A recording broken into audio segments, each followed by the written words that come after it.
బ్రిటన్లో సౌత్ ఆఫ్రికాలో honeymoon murder అంటే ప్రతి ఒక్కరికి తెలుసు. ఎందుకంటే ఇదే పేరుతో మీడియాలో ఈ వార్త 4 ఏళ్లు హల్చల్ చేసింది. ఈ సెన్సేషనల్ స్టోరీ ఏకంగా సౌత్ ఆఫ్రికా బ్రిటన్ మధ్య చిన్నపాటి వివాదం కూడా సృష్టించింది. ఎందుకంటే ఈ కేసులో హతురాలు స్వీడన్కు చెందిన మహిళ, నిందితుడు బ్రిటిష్ పౌరుడు. వీరిద్దరి కుటుంబాలు ముంబైకి చెందినవి. నేటికి ఈ కేసులో ఎన్నో ట్విస్టులు. హాలీవుడ్ సినిమాను మించిన క్రైమ్ కథ ఇది. స్వీడన్కు చెందిన అన్నీ హిందోచా అనే యువతి లండన్లో ప్రొడక్ట్ డిజైనర్గా పనిచేస్తూ ఉంది. వారి కుటుంబం సైతం లండన్లోనే సెటిల్ అయింది. ఆమెకు తన కామన్ ఫ్రెండ్ ద్వారా బ్రిటన్లో యువ వ్యాపారవేత్త శ్రీన్ దేవాని పరిచయమయ్యాడు. మొదటి చూపులోనే వారిద్దరూ ఒకరిని ఒకరు ఇష్టపడ్డారు. ఇద్దరి కుటుంబాల బంధువులు ముంబైలో ఉండడంతో లండన్ నుంచి వచ్చి మరీ ముంబైలోని స్టార్ హోటల్లో గ్రాండ్గా పెళ్లి చేసుకున్నారు. దాదాపు 3 రోజుల పాటు జరిగిన వేడుకల తర్వాత అక్టోబర్ 29, 2010న పెళ్లి చేసుకున్నారు. ఆ తర్వాత 3 రోజులు బంధువుల ఇళ్లలో సంతోషంగా గడిపిన తర్వాత మళ్ళీ శ్రీన్ దేవాని అన్నీలు బ్రిటన్ వెళ్లారు. అక్కడి నుంచి నవంబర్ 7న సౌత్ ఆఫ్రికాకు హనీమూన్కి వెళ్లారు. నవంబర్ 7, 2010న కేప్ టౌన్ ఇంటర్నేషనల్ ఎయిర్పోర్ట్లో దిగారు శ్రీన్ దేవాని, అతని భార్య అన్నీ. అక్కడే జోలా టాంగో అనే టాక్సీ డ్రైవర్ను క్రూగర్ నేషనల్ పార్కుకు తీసుకెళ్లమని అడిగారు. ఈ అడ్వెంచర్ రిసార్ట్లో 4 రోజులు 3 రాత్రులు ఉండేందుకు ఏర్పాటు చేసుకున్నారు. హోటల్కు చేరుకున్న తరువాత ఇద్దరు పగలు బయట తిరిగి రాత్రి సమయంలో తమ హనీమూన్ని ఎంజాయ్ చేశారు. మరుసటి రోజు ఎయిర్పోర్ట్ దగ్గర పరిచయమైన టాంగోకు ఫోన్ చేసి తమను 5 స్టార్ హోటల్ కేప్ గ్రేస్కు తీసుకెళ్లమని చెప్పారు. అక్కడ పగలంతా ఉన్నారు. అయితే 13వ తారీఖున బ్రిటన్కు రావాల్సి ఉండగా కేప్ టౌన్ సిటీ చూద్దామని ప్లాన్ చేశారు. దీంతో అంతకుముందు తమను ఎయిర్పోర్ట్ నుంచి తీసుకొచ్చిన taxi driver tango visiting card ఇవ్వడంతో అతనికి కాల్ చేసి సిటీ చూపిస్తావా అని మళ్ళీ అడిగాడు దేవాని. అతను నేను వస్తున్నాను సార్ అన్నాడు. సిటీ గైడ్గా కేప్ టౌన్ బ్యూటిఫుల్ లొకేషన్స్ చూపిస్తావా అని అడిగాడు దేవాని. అతను సరేనన్నాడు. చాలా ఆఫ్రికా దేశాల్లో ఎలాంటి భయం లేకుండా తిరిగిన అనుభవం దేవానిది. కారులో దేవాని, అతని భార్య అన్నీ కూర్చున్నారు.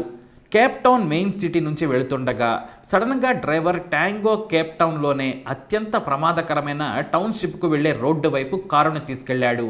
ఈ విషయం కారులో ఉన్న దేవానికి అన్నీకి తెలియదు. రాత్రి సమయంలో ప్రమాదకరంగా భావించే గుగులేతు టౌన్షిప్ చౌరస్తా దగ్గర సిగ్నల్ కోసం కారు ఆగగానే ఇద్దరు దుండగులు తుపాకీ చూపించి డ్రైవర్ను కిందకు దిగమన్నారు. దీంతో టాక్సీ డ్రైవర్ టాంగో కారు దిగగా ఆ ఇద్దరు దుండగులు కారుని హైజాక్ చేశారు.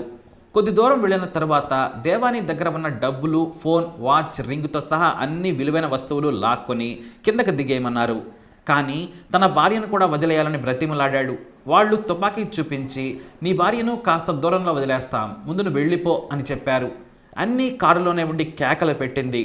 ఆ తర్వాత అన్నీని తీసుకొని దుండగులు వెళ్ళిపోయారు. ఇక టెన్షన్తో ఏం చేయాలో పాలుపోని సమయంలో దారిలో నడుచుకుంటూ వెళుతున్న ఒక వ్యక్తిని సాయం అడిగాడు దేవాని. సదరు వ్యక్తి పోలీసులకు ఫిర్యాదు చేయమని ఎమర్జెన్సీ నంబర్ డైల్ చేసి దేవానికి ఇచ్చాడు. దీంతో తాను బ్రిటిష్ సిటిజన్ అని చెప్పిన దేవాని పోలీసులకు జరిగిన విషయం చెప్పాడు. తన భార్యను కిడ్నాప్ చేశారని బోరమన్నాడు. ఫారిన్ టూరిస్టులు కావడంతో వెంటనే పోలీస్ టీములు సెర్చ్ పార్టీలను ఏర్పాటు చేశాయి.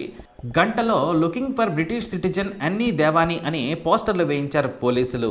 కానీ మరునాడు క్యాప్టన్ అవుట్స్కట్స్లో కారులో శవమై ఉన్న అన్నీని గుర్తించారు పోలీసులు. మరోవైపు తన కారును తుపాకీ చూపించి ఇద్దరు ఎత్తుకెళ్లారని, అందులో ఫారిన్ టూరిస్టులు ఉన్నారని టాక్సీ డ్రైవర్ టాంగో కూడా పోలీసులకు ఫిర్యాదు చేశాడు. అన్ని కారులో దుండగులతో పెనుగులాడినట్లు ఫారెన్సిక్ నిపుణులు గుర్తించారు. పైగా ఒకే బుల్లెట్ ఆమె చేతి నుంచి ఛాతీలోకి, అటు నుంచి ఇటు క్రాస్గా మెడలోకి కూడా దూసుకెళ్ళింది.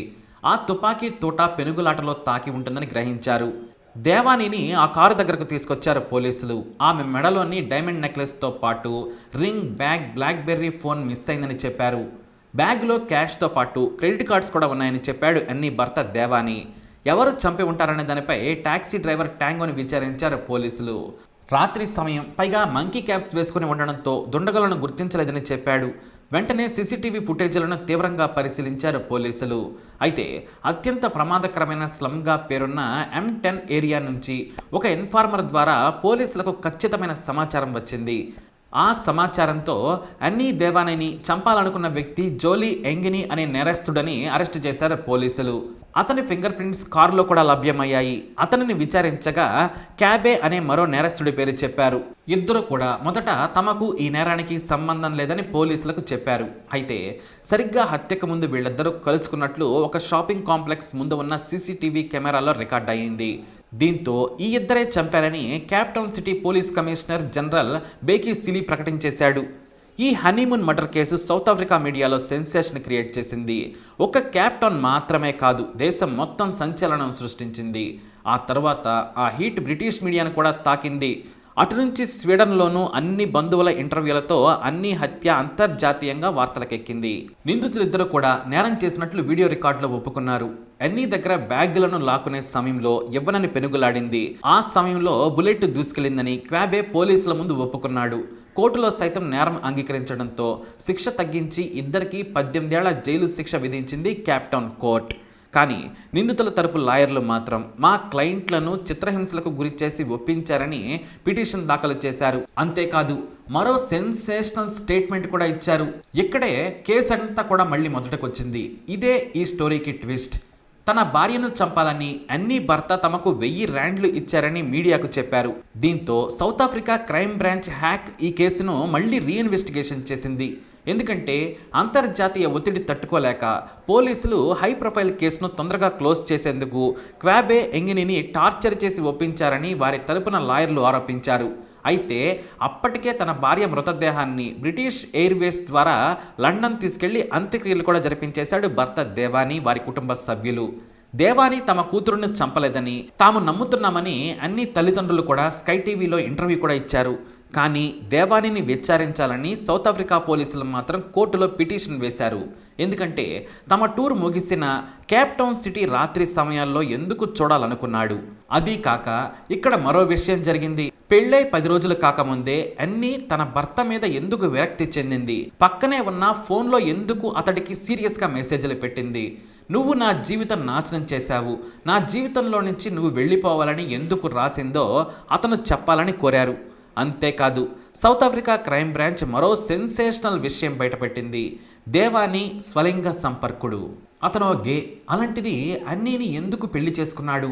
ఆమెతో శృంగారాన్ని ఎంజాయ్ చేయలేని వ్యక్తి మహిళను ఎందుకు వివాహం చేసుకున్నాడని ప్రశ్నలు సంధించారు. ఆ తరువాత సౌత్ ఆఫ్రికా పోలీసులు బ్రిటన్ ప్రభుత్వంతో చర్చలు జరిపి తమ దేశానికి దేవానీని తమకు అప్పగించాలని కోరారు. కానీ తమ కొడుకు ఆత్మహత్యాయత్నం చేశాడని, మానసిక ఆరోగ్యం బాగాలేదని, ఈ పరిస్థితులలో కోర్టులో విచారణకు హాజరు కాలేడని లండన్లోని కోర్టులో పిటిషన్ దాఖలు చేశారు దేవానీ పేరెంట్స్. అలా 4 ఏళ్ల పాటు ఈ విచారణ సాగింది. అయితే దేవానీ తన భార్యను చంపించడానికి శిక్షపడ్డ నిందితులు కొన్ని ఆధారాలను సమర్పించారు. వాటిని విచారించిన లండన్ కోర్టు దేవానీ ఆరోగ్యం బాగుపడిన తర్వాత సౌత్ ఆఫ్రికాకు పంపించింది. అక్కడ ఎయిర్పోర్ట్లో దేవానీ దిగగానే పోలీసులు అరెస్టు చేసి విచారణ జరిపారు. తాను స్వలింగ సంపర్కుడిని మాత్రమే కాదని ద్విలింగ సంపర్కుడినని క్యాప్టన్ కోర్టుకు చెప్పాడు దేవానీ. తనకు మహిళలను చూసినా కూడా ఆకర్షణ కలుగుతుందని, వారితో శృంగారం నాకు ఇష్టమేనని చెప్పుకొచ్చాడు. అయితే సరైన ఆధారాలు లేకపోవడంతో అతనికి కండిషనల్ బెయిల్ ఇచ్చింది న్యాయస్థానం. ఇంతలో కీలక నిందితుడు ఎంగిని జైలు హాస్పిటల్లో మెదడు సంబంధిత వ్యాధి రావడంతో చనిపోయాడు. ఇక హాయిగా లండన్లో తన గే పార్ట్నర్ మ్యాటిన్తో ఎంజాయ్ చేస్తూ దేవానీ సోషల్ మీడియాలో ఫోటోలు పెడుతున్నాడు. అన్ని తల్లిదండ్రులు మాత్రం అతన్ని దోషిగా భావించలేదు. కానీ పెళ్లికి ముందు తాను ద్విలింగ సంపర్కుడిని అని చెప్పకుండా మోసం చేశాడని రగిలిపోయారు. ఎందుకంటే ఈ విషయం చెప్పి ఉంటే ముందు అన్నీ అతన్ని ప్రేమించేది కాదు, పెళ్లి చేసుకునేది కాదు, తమకు ఈ బాధ ఉండేది కాదు అని ఆవేదన వ్యక్తం చేస్తున్నారు. అయితే అన్నీ తన భర్తతోటే ఉన్నా ఫోన్లో అతనిపై కోపం వెళ్ళకక్కుతూ మెసేజ్లు ఎందుకు పంపిందనేది ఎవ్వరికీ తెలియదు. ఈ కేసు ఇంకా కేప్ టౌన్ కోర్టులో సాగుతూనే ఉంది. మరి తానే చంపించాడా, గే అయినా ఎందుకు పెళ్లి చేసుకున్నాడు? ఈ విషయాలను కోర్టు ఇంకా తేల్చాల్సి ఉంది. కానీ ఇవి తేలేవి కావు. మరి హనీమూన్ మర్డర్పై మీ అభిప్రాయాన్ని కమెంట్ ద్వారా తెలియజేయండి. అలాగే ఇలాంటి ఇన్ఫర్మేషన్స్ కోసం వీడియోని లైక్ చేయండి, షేర్ చేయండి, మా ఛానల్ని సబ్స్క్రైబ్ చేసుకోండి.